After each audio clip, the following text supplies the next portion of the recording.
რატომ შეცვალე პენალტების დარტყმის სტილი? ვიცდებით ყველანაირად, რომ ყვარას გარეშეც ვაჩვენოთ კარგი ფეხბურთი და რას ნიშნავს თუნდაც საუკეთესო მეგობრის წინააღმდეგ გასვლა მოედანზე? ხო თქვა კიდე რომ მე უგებ თქვა, მე ის გამოვიდეს და ის რეში ზახისო და ეგეთი აბსურდი არ მომისმენიაო და რაღაცები.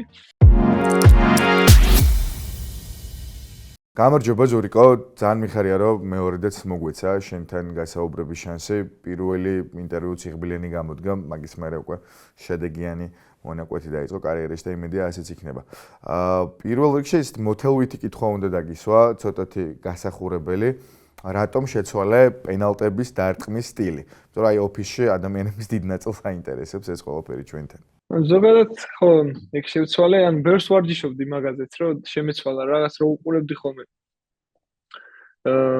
აი მაგაზეც ბრუნოს უყურებდი ხოლმე ფერნანდეს და სუიტანდა ხოლმე რა მაგ სტილი და მეკარეებს უჭირდა ძალიან რა მაგის გამოსტობა და ხშირად ვარჯიშობ ხოლმე ვარჯიშებზე და ბევრს ასე ვთქვათ ვაცილებდი ხოლმე თავიდან და თავიდან არ ვცდილობდი რომ სიტყვაზე შემეცვალა თამაშზე რა ანუ ეხლა აი ანჟესთან გავრისკე პირველად მაგის შეცვლა და ეხლა უკვე ეგრე ვუტყო რა იყო მიზეზი რომ უფრო ალბათ თავდაჯერებული ხარ მაგ დროს ჩემი აზრით და მეკარე უფრო არაა თავდაჯერებული როცა იცის რომ დამტყმელი ეგრე ასრულებს რა. შენ თანაგუნდელ მეკარესთან ლარსონესთანაც თუ გაიარე კონსულტაცია, ანუ რა რჩევები მოგწე საერთოდ? მოეწონა ის ახალი სპეციფიკა პენალტის შესრულების?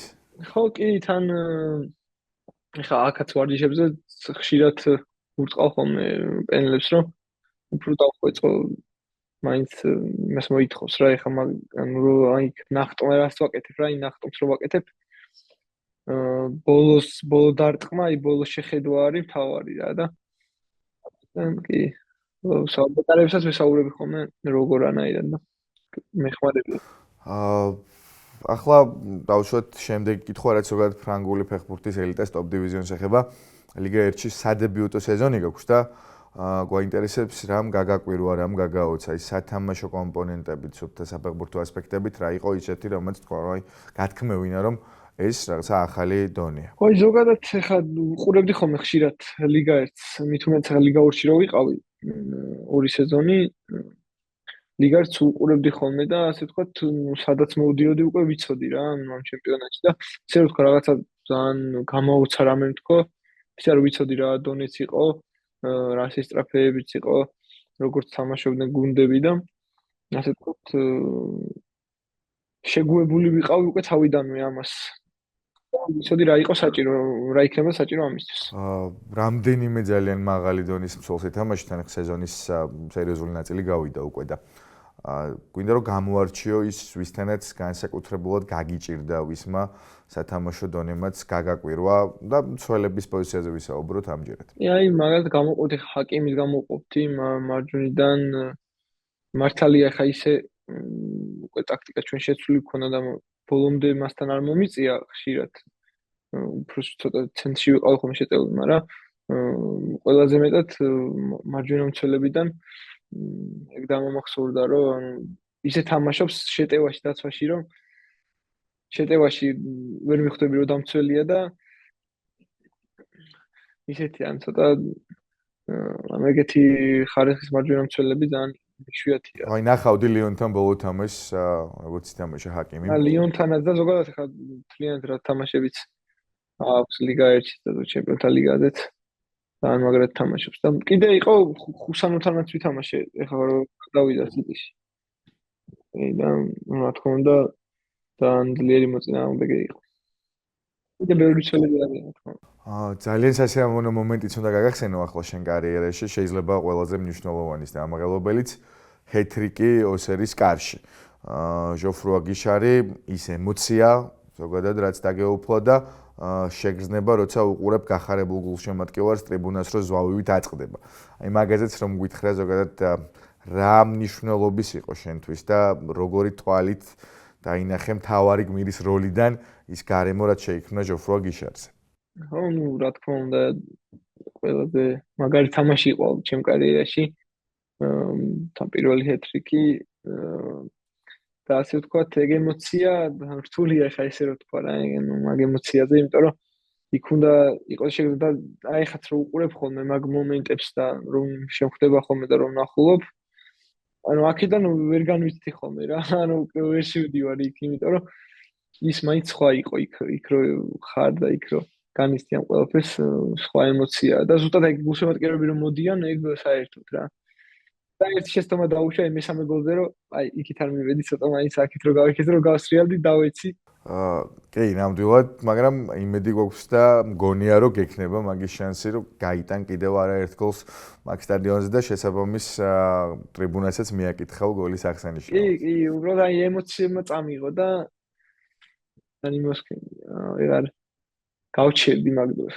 ახლა გავიხსენოთ სეზონის დასაწყისი, როცა რამდენიმე საფეხბურთო ექსპერტმა საფრანგეთში შენი მომზადების დონე გააკრიტიკა, იყვნენ ცნობილი ყოფილი ფეხბურთელები, ჟურნალისტები და მე შენი პასუხი იყო, რომ ძალიან ბევრს შრომობდი სტაბილურობის მოსაპოვებლად.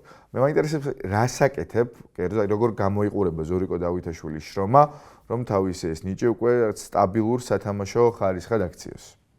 ზოგადად ხშირად ვიძახდი ხოლმე და სულ ვიძახი იმას, რომ ანუ აი პროფესიონალიზმი პირველი ისაა მაგ ყველაფრის რა, სტაბილურობის, როცა ადამიანი პროფესიონალურად ცხოვრობ, როგორც სტადიონზე აკეთებ ყველაფერს და ისე სტადიონის გარეთ აკეთებ პროფესიონალურად ყველაფერს, ის ყველაფერი მე გიფასდება ზუსტად იმ სტაბილურობითაც და რაღაც ერთ დონეზე ხარ, ანუ აუმჯობესებ ყველაფერს და ავი ჩემი აზრით ეგრევე ცხოვრობ მე და ვცდილობ რომ გავაკეთო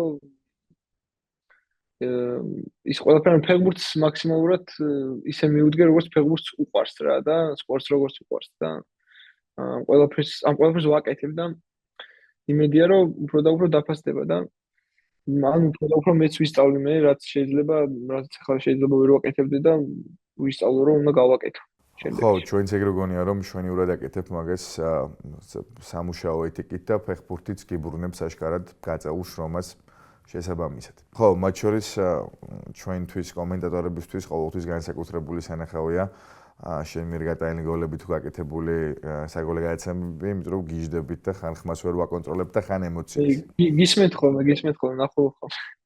სამი მუშკეტერი, აი ეს მეტსახელით უკვე ხშირად შეგხვდება სტატიები, ნიუსები ქართულ ფეხბურთელებზე. ლიგა 1-ში ზორიკო დავითაშვილი, გიორგი მიქაუტაძე, ახლა უკვე ხვიჩა კვარაცხელია და მშვენიერი ტრიუმვირატი შეიქმნა. რას ამბობენ საფრანგეთში? რას ნიშნავს იყო აი ამ მაცა ქართული გაფართოების ტალღის წევრი და ზოგადად როგორი დამოკიდებულებები გააჩნდა ქართულ ფეხბურთელებთან, ქართულ ფეხბურთთან და ჩვენ ქვეყანასთან დაკავშირებით. აი ზოგადად ძალიან ბევრი საუბარი არის ახლა მით უმეტეს ჩვენზე და საქართველოსზეც, ჩვენ ქვეყანაზე და ეს ძალიან სასიამოვნოა, როცა სხვა ქვეყანაში, შენ ქვეყანაზე ესე საუბრობენ და ესე პატივს გცემენ. რაც რა თქმა უნდა ყველასთვის ჩვენი ქვეყნისთვის ძალიან კარგია და რაც შეეხება იმ ზნობას, რასაც მე განვიცდი, პირველ რიგში ყვარას ველოდებოდი, რომ წამოვიდოდა და რომ წამოვიდა და უკვე სამი რო ვართ, აი გუჩიც რომ მოვდივარ ხოლმე, სუმეუნებიან ხოლმე.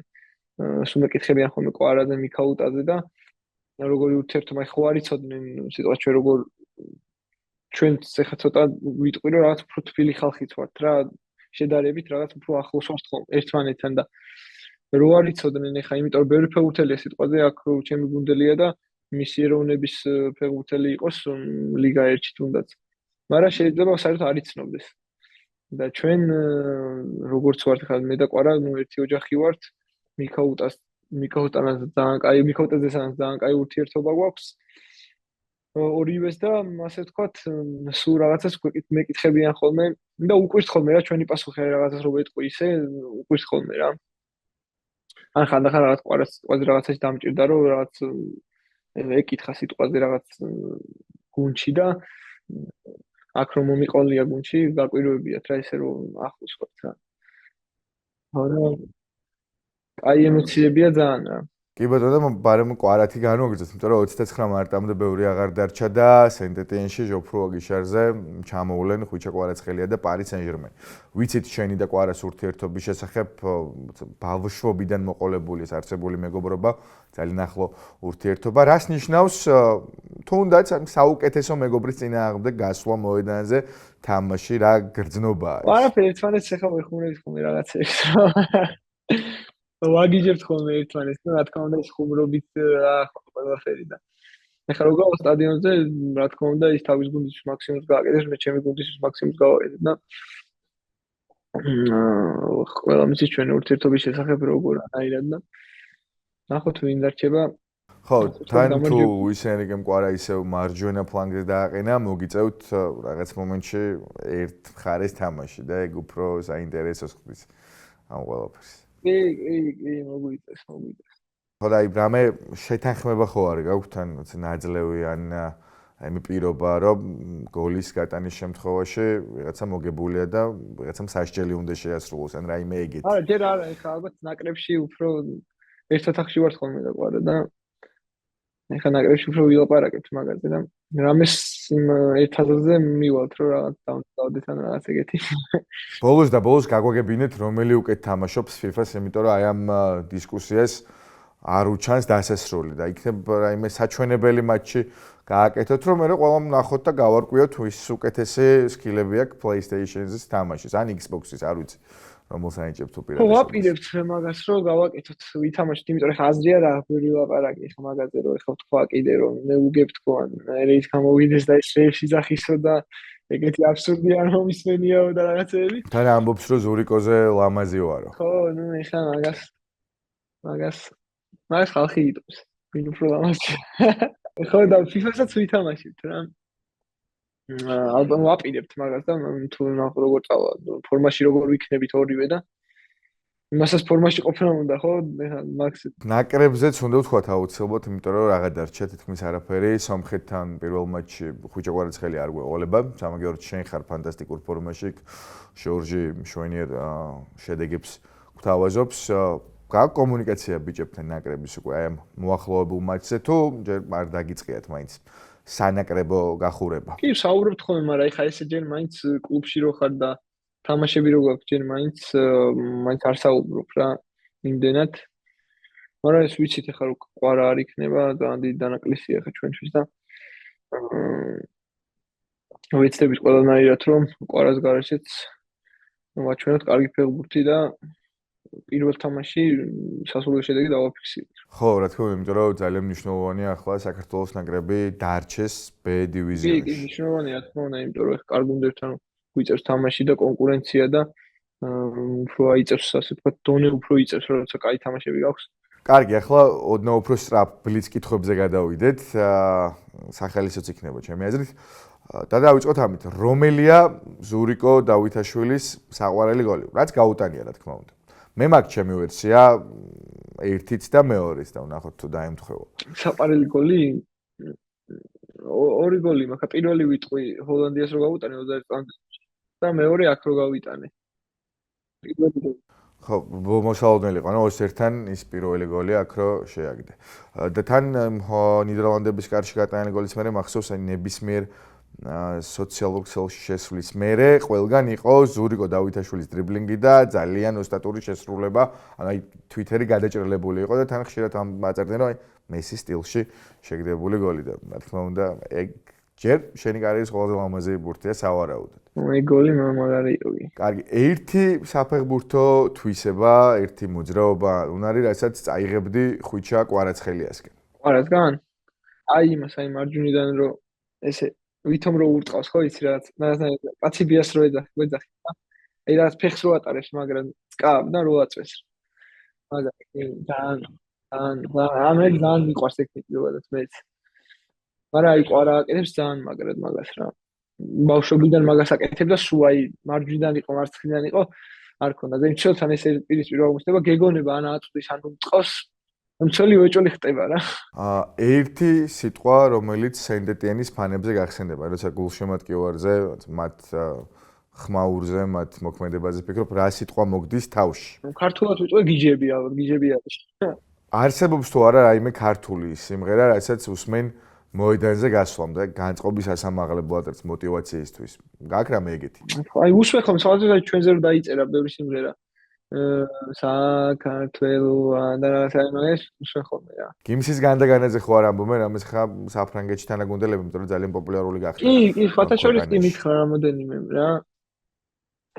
რაღაცეები რომ ეს გარდა მე ვუთხარი რომ ეს ქართული მუსიკა მეთქი და ქართული მუსიკა მე არ მოიღო მეთქი და ხშირად ედო სხვათა შორის მე და ჩემი მეუღლეს ძალიან მოგწონდა აქამდეც რა და ვიყავით აქცენტიც ქონდა კონცერტი და ვიყავით კიდეც მაგ კონცერტზე რო ქონდა და მე სხვათა შორის სტორიში დევდა ხოლმე სულ მაგ მუსიკას უბრალოდ სიმღერას და ძალიან მიკვირდა ხოლმე ხა ანუ უბრალოდ სტორიში დადევდა ხოლმე ეს არაფერი და მაგ სიმღერას თურმე რა ქონია განზრახვაში რომ უნდა ჩაეწერა გამოიშვა ახალი სიმღერა. მე გაჩვენებთ სეტნდა სპორტსმა გავაკეთეთ მშვენიერი ვიდეო სამივე ქართველის შედეგიანი თამაშის ლამაზი კადრების კრებული არის და თან გიმსის განდაგანაადევს და იმედი მაქვს რომ ძალიან მოგეწონება. როცა არ ხარ საქართველოში და ეს საკმაოდ ხშირად ხდება, ხარ საფრანგეთში, ყველაზე მეტად რა გენატრება? ჭამა. ხო არა, ხშირად ზოგადად მაგას ნატრობ ხოლმე რომ აი ხა აი ხინკალი მაჭამა. რა თქმა უნდა, ეხლა მე მეგობრები, ოჯახის წევრები და შემდეგ რა თქმა უნდა ეს მაგას მიჩვეული ვარ, რომ ეგრე უნდა იყოს.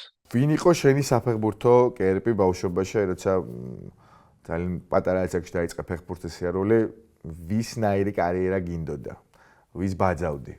აი კრისტიანო იყო მაგას ვიძახი სულ, იმიტომ რომ არ ვიცი აი ბავშვობიდან რატო როგორანაირად მაგრამ თავიდან ხო არ იცოდი ხა 3 წელს რო ხარ და 4 წელს ხა კრისტიანო რამდენს ვარჯიშობს ეგ ხო არ იცი ხო უბრალოდ უყურებ და არ ვიცი თავიდან მამაჩემს ვეუბნებოდი რომ ის მინდოდა მანჩესტერის ფორმა მინდოდა და ნუ მომიტანეს მანჩესტერის ფორმა მანჩესტერის ფორმა მეცვა ხოლმე და ძალიან გულშემატკივრებდი კრისტიანოს რა და ბავშვობიდან ასე ვთქვათ მის თამაშებს გავიზარდე. ხო და რაღაცა ისე გამოვიდა, რომ კრისტიანო რონალდუს თაობა ხართ, იმიტომ რომ მაშინ აკადემიაში ვინც იყავით, ყველას კერპი იყო პორტუგალიელი და თქოს აი საყოველთაო ფეხბურთელი იყო მოკლედ შენ ასაკში. კი, თან ჩამოსულიც ხო იყო. მოსულიც ახლა შევხვდით. ქართველი ფანებისგან ხო არ გაქვს რაიმე საყვარელი სიმღერა ჩემთან, რასაც სტადიონზე თამაშის დროს ისმენ ხოლმე. რა მოქმედებს განსაკუთრებულად შენზე? მომწონს ზოგადად რომ ხო რაღაც რომ დაიწყებ ხოლმე სტადიონი რაღაც სიმღერას ნებისმიერ სიმღერას მომწონს ძალიან იმიტომ რომ ზოგადად ფეხბურთს უხდება რა თუნდაც აი გახურებაზე რომ მთელი სტადიონი მღერის რაღაც ხო არის შოტლანდიასთან რო გქონდა შოტლანდიაში იყო ეგრე აი მთელი სტადიონი მღეროდა და რაღაც აი კაისა რა ქვია და ახლა ჩვენთანაც რო არის ეს უკვე და რო დავიწყეთ ძალიან ეხლა დინამოზეც ალბათ 23-ში. კი, აუცილებლად 23-ში გვირდებით, რომ ძალიან კარგი სიმღერას და კარგ გარემოს დაგახვედრებთ და მშვენიერ პირობებს შეგქმნით იმისთვის, რომ საქართველოს ნაკრები დარჩეს ბედივიზიონში. უღრმესი მადლობა, მე მგონია, რომ საკმაოდ საინტერესოდ ვისაუბრეთ. კარგია, რომ მეორედ გქონდა ამის შანსი და მგონია, რომ ისევე როგორც შენ გჭირდებოდა ოსერთა ჰეტრიკი, ჩვენც გჭირდება ამ ინტერვიუს მესამე ნაწილი და სეზონის ბოლომდე იქნება ეს მოწესრიგება. დაიხარ, მადლობა დიდი. მადლობა დიდი ზურიკო, საუკეთესო სურვილებით წარმატებებსაც გისურვებთ და გემშვიდობებით.